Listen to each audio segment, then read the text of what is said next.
Alam nyo ba si Rapido, mga kababayan? Si Rapido po, no, sa hindi po nakakalam, ito po ay ano po, miyembro or MC ng Flip Top, okay? So meron siyang hanash dito. Meron siyang ngalngal sa Facebook. Ngalngal, literal na ngalngal. Pakinggan natin 'to. Ito po pakinggan natin. Ang mastermind sa hearing sa Senate. Ah. Sipin nyo ang priority nilang imbestigahan, yung live stream ni VP Sara Duterte. Ginagawa tayong bobo ng mga to eh. Kawawa ang mamamayang Pilipino, ninakaw na tayo, ginagawa pa tayong tanga. Bakit? Alam nyo kung bakit yun ang priority nilang imbestigahan? Kasi doon lang sila nakakakuha ng anggulo o butas kay VP Sara Duterte. Ano yun? Yun daw pagbabanta ni VP kay BBM. Alam nyo kung bakit bobo? Alam mo kung bakit ka naging bobo? Sabi ko nga sa'yo, pam-flip top ka lang eh. Pam-flip top ka nga lang. Oo, pam-flip top ka lang. Rapido. Ang sabi niya, mga kababayan, ang iniimbestigahan lang daw at nakafocus ang trial ng impeachment ay dun sa video ng pagbabanta kay BBM. Kay First Lady Lisa at kay dating House Speaker Martin Romualdez. Ayon sa kanya mismo yan dahil dun lang daw nakakakita ng butas. Ang mga tumitira doon sa video na yon or nag-iimbestiga sa video na yon or nagfa-fact check sa video na yon. Unang-una, Rapido, kaya nakafocus, ulitin ko unang-una kaya nakafocus pa itong mga attorney, prosecutor, diyan sa video na yan na isinumite na ebidensya dahil ito ay ito po yung unang trial. First impeachment complaint. Ilan ba yung Rapido? Ilan ba yung complaint kay Sara? 4, di ba? Isa ito, isa. Kaya dito muna nakafocus, tanga. Papasukin mo ang politika, bobo ka pala. Magbibigay ka lang ng opinion, sablay pa. Sabi nga namin sa puta kay badanga, hindi ka umubra sa amin pa. Puta ka. Pam-flip top ka lang, iho. Wag mo nang pangarapin pumasok dito. Dahil kagaya ng BP Sara mo, mga ngamote ka dito. Biruin nyo sasabihin itong gunggong na ito. Gunggong. Sasabihin ng gunggong na yan na dun lang daw nakapokus. Natural. Yan yung unang tinalakay. Alam nga na tumalon sila sa susunod. Hindi pa nga tapos yung first article of impeachment. Ilang bang article of impeachment ang inano sa kanya? 4, tanga. Nakita nyo nakabubuhan nito? Dahil dun lang daw. Kasi nga, di ba, butas na butas sila eh. Dito pa lang sa first article of impeachment ni Sara Duterte, butas na sila. Hindi pa kasama yung 3 Isa pa lang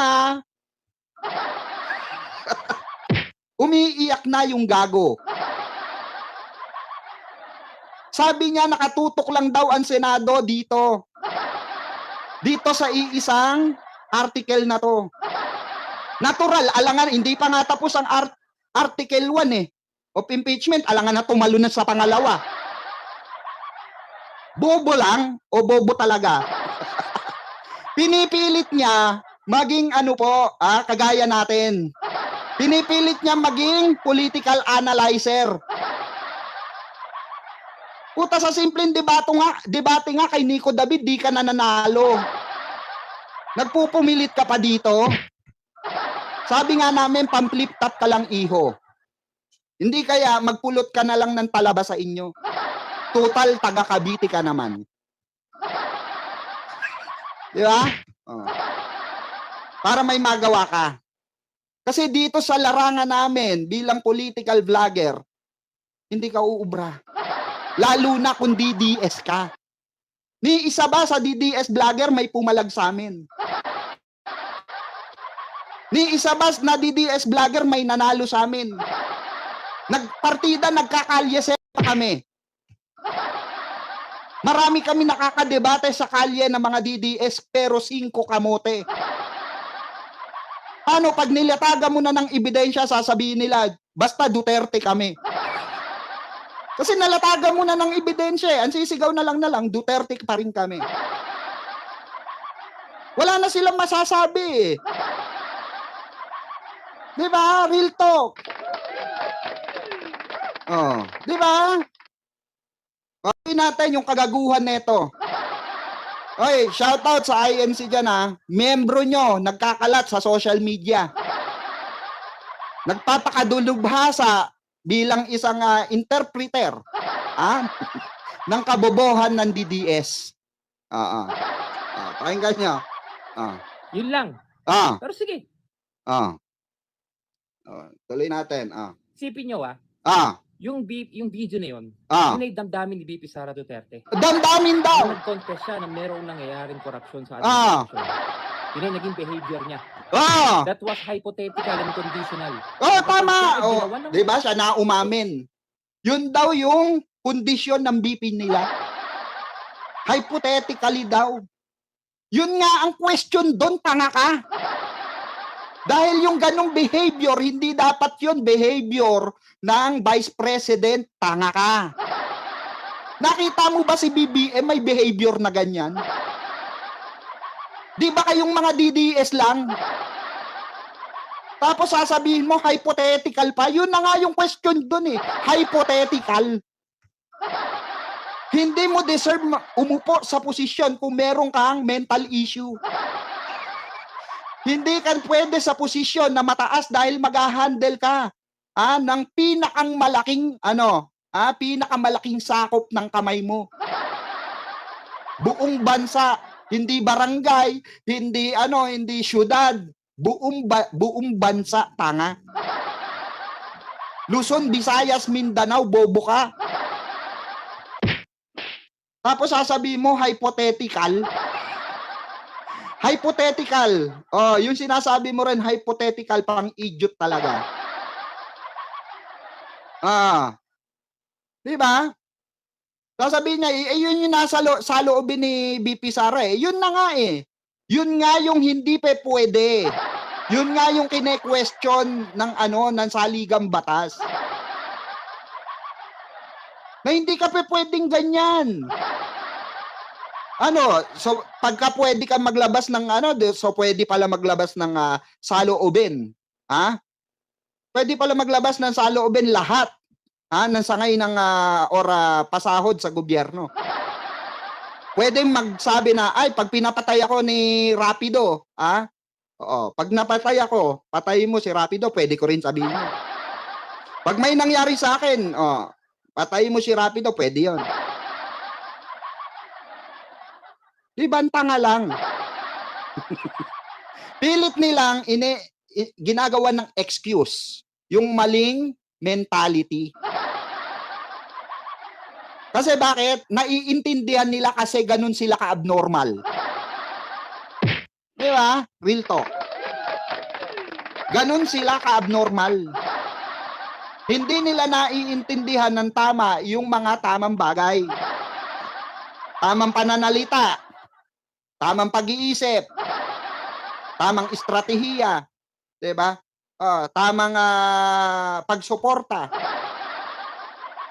tamang pananalita. Lahat 'yan hindi nila alam. Tamang asal lalo. Kaya nila patuloy na pinagtatanggol, hypothetically, itong mga sinabi ni BP Sara nila. Tuloy natin. Yung mga taong gumante para sa kanya. Okay, puta. Hindi yun rekang pagbabanta. Conditional yun. Pero bakit nga yun binibigyan din? Kasi akala nila, merong impeachable offense na pwedeng ma-violate para sapat na dahilan para daw ma-impeach ang isang vice presidente. Oh. Yung hearing Eto, rapido. Dito ko napuputulin yung kabobohan mo, nakakahiya ka kasi. Ba magalit sa akin yung kumpare ko. Pare, pinihiya mo naman ng INC. Shoutout sa kumpare ko, ha. Baka nakikinig dyan. Hindi. Dito ko napuputulin. Sabi niya, mga kababayan, eto daw, okay, yung akala daw ng prosecutor, okay, na impeachable daw yon. Unang-una, rapido. Flip-top MC ka. Battle MC ka lang. Wala kang alam sa batas. Hindi magiging impeachable yan kung hindi dumaan sa tamang proseso yan, ungas. May dinaanan tamang proseso yan, gago. Parang nagsusulat ka ng pambattle mo. Di ba pina-fact check mo kung tama yung mga lengguwaheng na gagamitin mo? Yung alam mo na hindi makakasakit sa ibang tao. Or wala kang madadamay na ibang tao. Ganun din yan. Dumadaan sa tamang procedure yan bago maging impeachable yan. Dumadaan sa iba't ibang attorney yan. Nire-review yan based on facts, evidence na inahain or inihain sa kamera. Hindi yan basta lang isinalin dyan hindi, nyo to. Impeachable ito, hindi ganun yun. Hindi ganun yung rapido. Parang awa mo na. Bawas-bawasan mo ang kabobohan mo dahil papunta ka na sa pagiging tanga. Real talk. Ay, Enigma, bigyan mo nga ng battle to.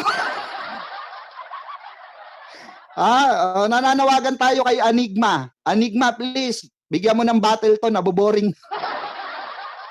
Dito nag-akalat ng kabobohan sa social media. Feeling niya, pasok na pasok siya sa banga kasi nakakapag-contribute siya. Feeling niya, pwede na siyang maging political analyst. Pwede kang maging defender. Ng kabobohan ng kapwa mo DDS. Pwede 'yon, pwede. Pero pagiging political analyzer, mag-research ka muna. Kailangan may research team ka kagaya namin. Kailangan meron kang alam kahit basic law. Kailangan 'yan. Kasi kung wala kang alam kahit basic law, kahit pambarangay na lang, kahit pambarangay tanod na lang, kailangan aralin mo 'yan. Para hindi ka naman nagiging katawa-tawa sa social media, rapido. Di ba? Naku po. Nakakatawa na lang yung mga ganitong klase ng mga political analyzer wannabe. Kasi gusto niya maging magbigay ng komento regarding sa nangyayari sa pampolitical na usapin. Kaso wala naman siyang alam basically saan po, sa pinaglalaban niyang politiko. Di ba? Hindi niya alam kung paano lulusutan. Sinasabi nila noon, di ba? Nung nagwelga sila sa EDSA, sinarado nila EDSA sa northbound. Anong sabi nila? Lalaban kami para kay Marcoleta.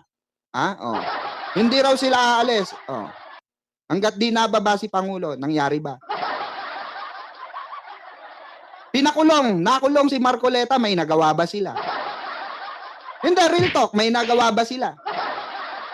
Asan si Marcoleta ngayon? Nandun sa ospital, may sakit daw. Di ba? Kaya nga binira siya.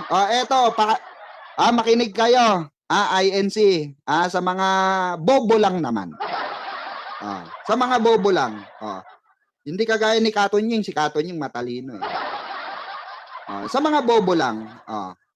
Kagaya nito, mga kababayan. Wait lang ha. Ito. Ito ha. Bibigyan kayo ng leksyon ni Panelo. Kasi po, sa hindi nakakaalam, mga kababayan, pinaliwanag ni Panelo, kagaya ng pagpapaliwanag natin dito sa live natin, kung bakit siya naging plunderer. Naitalakay na natin to noong nakaraan. Kasi ang dami nagque-question. Birador Pikwa, sige nga, bakit kailangan ipakulong si Marcoleta? Siya yung lumalaban sa korupsyon. May korupsyon nga siyang ginawa. Kasi nga hindi nga niya ipinasok sa salin Saka sa sose niya Diba? Kaya nasilipa ng ombudsman ng probable cause. Dahil nasa public service si Marcoleta, hindi siya ordinaryong Pilipino. Accountability and transparency nga, di ba? Sinisigaw nyo. Si Marcoleta ba may transparency dun sa part na yun? Wala, mga tanga. Para maniwala kayo, mismong attorney, mismong kakampi ng mga Duterte. Mismong kakampi ni Digong ang mag-aano sa inyo. Eto, i-rebat nyo to hinahamon ko yung mga DDS vlogger at doon sa mga DDS political vlogger wannabe. Kailangan i-rebat nyo to si Panelo Kailangan i-rebat nyo to. Yung kaso ni Marcoleta, medyo ang naging problema, sinisisi siya ng lahat. Inamin mo. Kasi tumanggap siya ng 75 million. Tama. But the 75 million is a campaign donation contribution para sa kanyang pagtakbo sa Senado. Tama. Ngayon, sa ilalim ng batas, kailangan ideklara mo yun. Hindi niya ideklara. Bago pa yung batas natin noon, pag hindi mo dineklara yung mga kontribusyon mo, kanina magaling yun, saan, magkano, pwede kang idibandang kriminal. Pero naambiyendahan na yun, naging administrative na lang. Madaling sabi, kung ikaw ay tumanggap ng 75 million, at hindi mo inilagay yun sa SOSE, yung Statement of Contributions, ng isang kandidato, ikaw ay maaaring pagmultahin lang.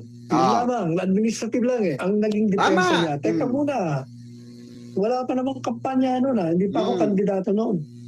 Kaya, hindi ako dapat na magdeklara. Ang problema, by admitting na to nakatanggap receipt of the 75 million and saying that you cannot be liable under the law for not declaring it, nagkaroon ka ng problema. Kasi dahil umaming kang tinanggap at parang palalabasin mo ngayon na hindi ka kandidato at the time, so hindi yung campaign contribution. Babagsak yun na tumanggap ka ng pera in relation to your office dahil kongresista ka pa noon. Tama. Yun ang naging problema. Kasi ang COMELEC, inabsuelto siya. Kaya ginagamit niya ngayon niya. Ang problema, nung inabsuelto, yung depensa niya, makasasawa sa kanya. Kasi inamin niya, bagsak siya doon sa plunder law. Tama.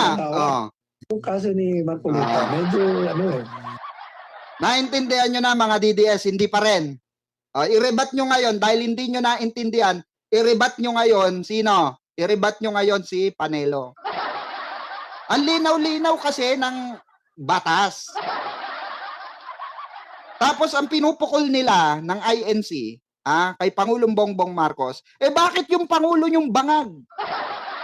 Nakakuha, nakakuha ng donation kay ganito, kay ganyan. With names, with names. Bakit hindi kasuhan ng plunder? Bawal pala yun.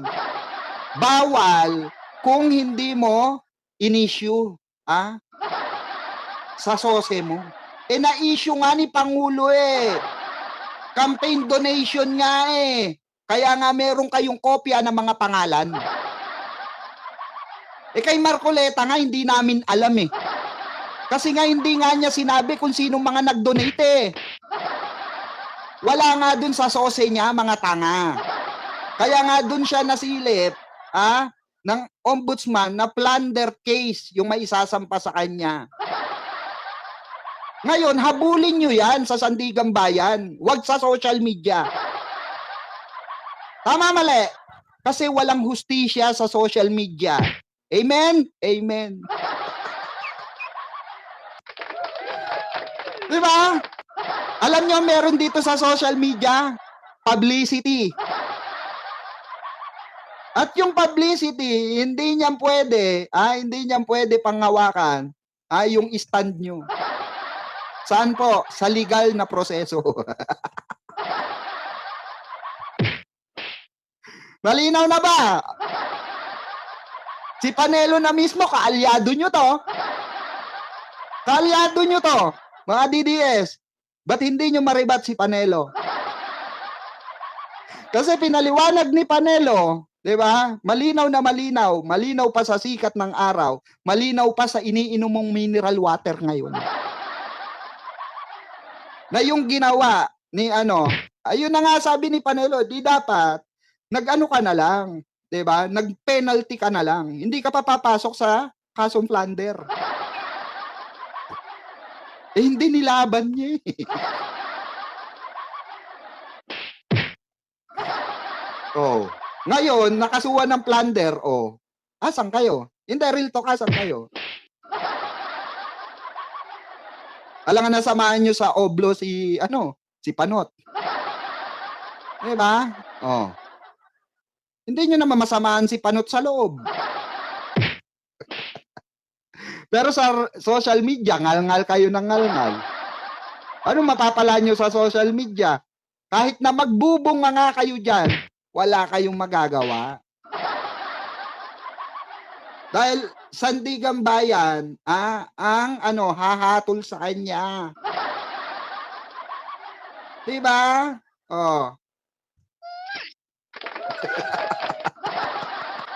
Ang hirap kasi dito sa mga DDS na to, mahilig makipag-argue. Pag natalo sa argument, papapatay kita. San bahay mo? Pumunta ka dito sa Mindanao, kumakain kami ng bala. Pusang gala talaga,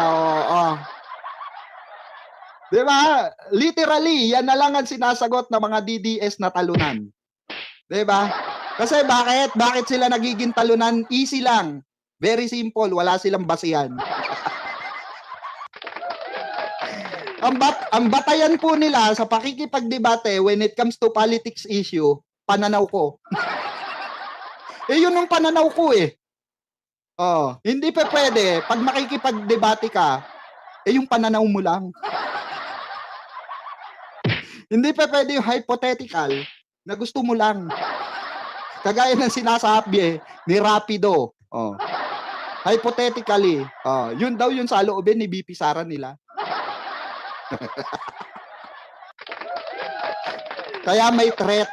Kaya raw nag-threat si BP Sara nila dahil hypothetically yun yung saloobin. Yun na nga yung kino-question dun eh. Kaya nga may impeachment offense eh. Diba?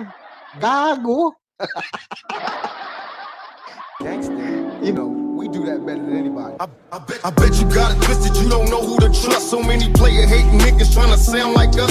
Say they ready for the front, but I don't think they know it. Straight to the depths of hell is where them cowards going. Well, all you still down, nigga, holler when you see me. And let these devils be sorry for the day they finally free me. I got a caravan of niggas every time we ride. Hitting motherfuckers up when we pass by. Until I die, live the life of a boss player. Cause even when I'm high, fuck with me and get cross later. The